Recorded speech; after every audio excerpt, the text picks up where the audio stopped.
Bonjour chers téléspectateurs, je suis au Centre évangélique d'information et d'action qui se déroule cette année à Damary-les-Lys en Seine-et-Marne autour du thème « Prendre l'écriture au mot ». Alors je reçois Jean-Louis Gaillard que vous connaissez à travers l'émission 365 Histoire que vous regardez régulièrement sur Graphé TV. Alors Jean-Luc Gaillard, bonjour. Bonjour, très heureux d'être avec vous. Merci en tout cas d'accepter le micro de Graphé TV. Alors 365 Histoires, ça veut dire quoi exactement? Ça veut dire une histoire par jour pendant une année. Alors au départ c'était simplement un ami dans un studio de radio à l'île Maurice qui m'avait dit « Viens, tu es pasteur français, viens nous parler de quelque chose ».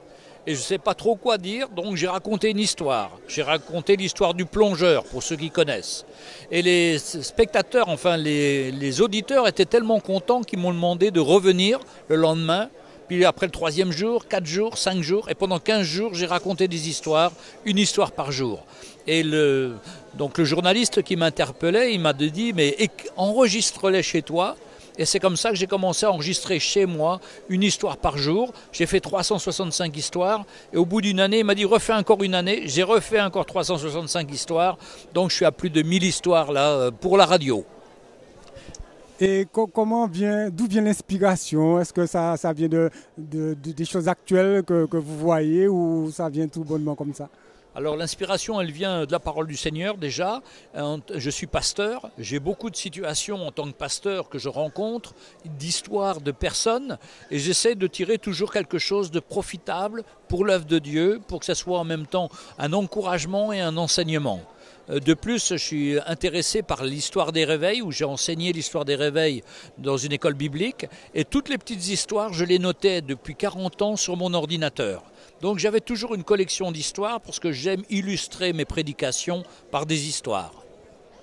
Donc j'ai à peu près 10 000 histoires de côté, j'en ai publié 1000, mais il en reste encore 9 000, donc on a de l'avenir. Il y a de quoi faire pour les années à venir. Oui. Est-ce qu'on peut les retrouver sur un site Internet? Oui, alors j'ai mon site qui s'appelle www.365histoire.com. Il est en français, anglais, chinois, russe, espagnol. On avait fait aussi l'italien, le hollandais. Mais vous pouvez aussi me retrouver sur YouTube, à Jean-Louis Gaillard sur YouTube. Et là, vous aurez aussi les traductions dans 18 à 20 langues pour certaines vidéos, où là, c'est sous-titré. Donc vous pouvez choisir votre sous-titrage dans la langue que vous utilisez et suivre l'histoire dans plein de langues différentes aussi. D'accord. Est-ce que ça peut vous arriver de voir quelque chose et puis dire tiens, on peut faire une histoire sur ça et puis vous écrivez quelque chose dessus? Oui, il y a beaucoup d'histoires, par exemple sur le collier qui est l'histoire de ma petite fille. Il y a beaucoup d'histoires sur ma petite fille, papa est au volant. C'était ma propre fille quand nous devions aller en Italie et qui s'inquiétait de l'obscurité de la nuit et qui ne savait pas où on allait et qui me demandait mais où on va? Est-ce que tu connais? Non, je ne connais pas mais j'ai la carte. Eh bien, où on va manger? Je ne sais pas mais on va trouver des restaurants. Et tout ça c'est une illustration de notre vie chrétienne sur terre où devons toujours nous référer au Seigneur et attendre de lui qu'il nous conduise et qu'il nous montre le chemin.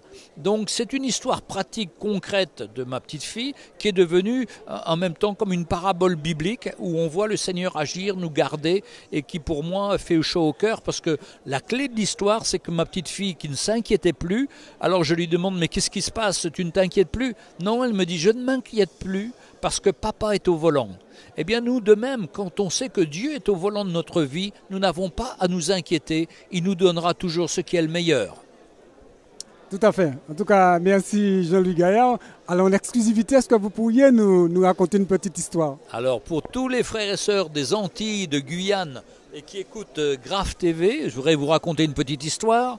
C'est celle de mon beau-père. Mon beau-père était un évangéliste et à cette époque, les évangélistes n'étaient pas payés pour faire leur travail dans les églises. Mon beau-père avait 6 enfants et il avait un grand cœur. Il avait vraiment un cœur où il voulait toujours donner et pourvoir aux besoins des autres. Et un jour, il part en mission et il va là pendant quelques jours dans une église et à la fin de la mission, il rentre chez lui. Et sa femme est ravie de le retrouver, elle lui dit « Mais alors, ça s'est bien passé ?» Et il raconte tous les prodiges que le Seigneur a fait, des gens qui ont connu le Seigneur, qui ont été délivrés, qui ont vu la main du Seigneur. Et puis à la fin de la conversation, la maman lui dit est-ce qu'ils t'ont aidé pour ton voyage, pour te payer ton billet? Papa il dit oui, mais tu sais, le pasteur était tellement pauvre, ses enfants n'avaient même pas de chaussures en état pour aller à l'école, si bien que j'ai tout donné. J'ai donné même l'argent que j'avais sur moi, j'ai donné ce qu'il m'avait donné, mais tu sais, le Seigneur pourvoira pour nous. Et le papa se mettait à genoux et il priait le Seigneur, il dit Seigneur, je te sers, c'est toi qui es ma source, et je veux m'attendre à toi. Et puis il allait, et puis un jour il descend chercher avec la petite clé de la boîte aux lettres, et il sort là une lettre et dit ça y est, le Seigneur a répondu. Il ne savait pas ce que c'était, mais il y avait une enveloppe et il remerciait le Seigneur pour sa fidélité. Quand il a ouvert l'enveloppe, il y avait un chèque de 300 € qui lui permettait à lui de finir son fin de mois pour nourrir sa famille, ses 6 enfants ainsi que son épouse. Et il disait toujours, le Seigneur est généreux, il n'y a pas besoin de s'inquiéter, il pourvoira à tous mes besoins avec richesse et gloire en Jésus-Christ. Et pour moi, c'est des encouragements d'avoir rencontré des gens qui étaient des gens de foi et qui faisaient confiance au Seigneur pour leur vie de tous les jours. Amen. Merci en tout cas pour cette exclusivité Graphe TV. Nous vous remercions, Jean-Louis Gaillard. Nous vous rappelons que vous êtes souvent, régulièrement sur Graphe TV avec des histoires qui nous font du bien. En tout cas, merci, que Dieu vous bénisse et merci à vous de nous avoir écoutés. Nous disons à une prochaine émission. Que Dieu vous bénisse.